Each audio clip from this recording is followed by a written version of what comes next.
Rough Night is written and directed by Lucia Aniello, one of the writers of Broad City, a very successful comedy TV show that's gotten really good reviews from people and critics. And it's co-written by Paul W. Downs, who also stars in the film, and it's about a bachelorette party gone very wrong. Scarlett Johansson, Jillian Bell, Zoe Kravitz, and Ilana Glazer are just trying to have a nice night to themselves, and they hire a male stripper, and things go really wrong with the male stripper. In fact, they kind of kill him. That's not a spoiler, it's in all the trailers. And so the rest of the film is them trying to figure out what to do with this body. Do they turn themselves in? Do they hide the body? Can they escape Demi Moore and Ty Burrell, the sex-crazed couple that lives next door?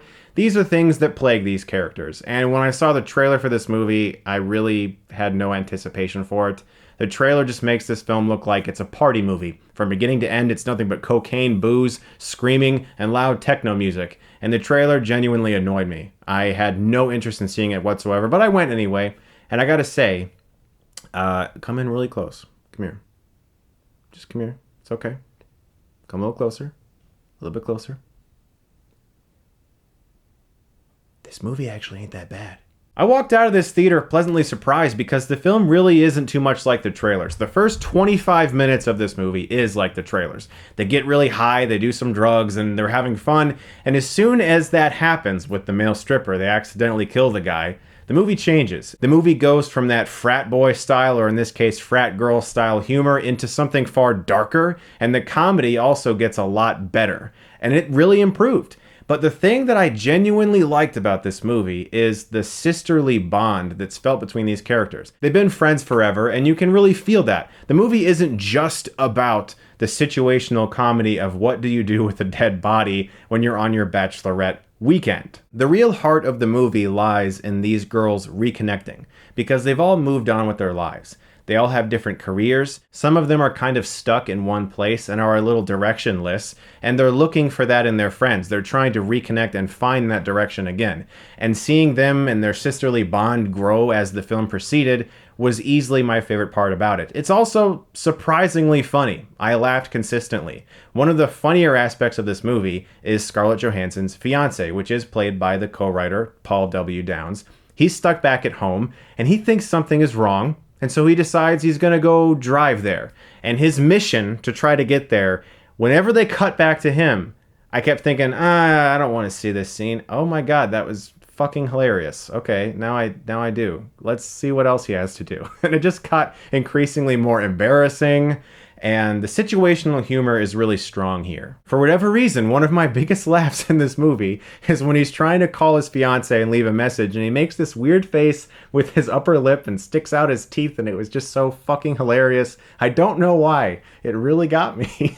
Jillian Bell's character is very overbearing. And at first you're like, okay, so she's just that jealous character who's going to be very jealous because Kate McKinnon's character is coming in from Australia and is also friends with Scarlett Johansson. And so Jillian Bell's like, hey, no, that's my girl. You can't do that to me. Like, that's my girl. And you're on my turf right now, bitch. You know what I mean? Like, it's that type of thing. And at first it got really old.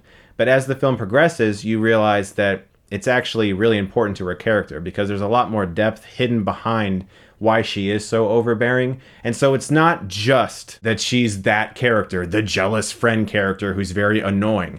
It actually plays into the depth of the movie, and it brought the film around to a much more dramatic perspective towards the third act. And Aniello is wise to focus on those friends and their past and what made them feel like sisters even though they're not related, and not always have it be about dick jokes. There's a lot of dick jokes. There's a lot of penises in this movie. It's whatever. Penises, you know. I see a penis every day. It's fine. I'm used to it. All the girls have really excellent comic timing and work well with one another. They have very good chemistry, and Kate McKinnon in this movie finally has a chance to be really funny, but not over the top. Because Ghostbusters, that didn't work out for me.